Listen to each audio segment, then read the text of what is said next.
inyo alan, yan si Ronami B. Ributa, 34 anyos, KSK Farmers, Tamirayon, Talakag, Bukidnon. Tara, tamahan niyo ako sa araw ko sa bukid. Ito yung ginagawa namin sa bukid. Nilalagyan namin ng fertilizer yung aming tanim na patatas para sa kanyang pataba. So ito na yung patatas namin, ready for side dressing.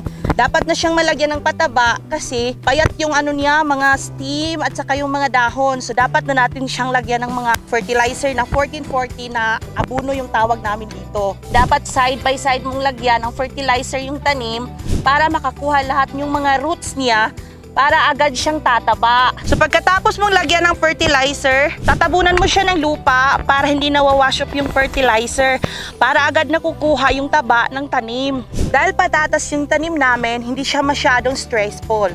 Kaya patapos na kami sa aming trabaho. Pero dapat sa pagpa-farming, dapat lagi mong binibisita at inalagaan yung tanim ninyo para may maganda kayong ani. Daghang salamat, laag mo sa Bukidnon.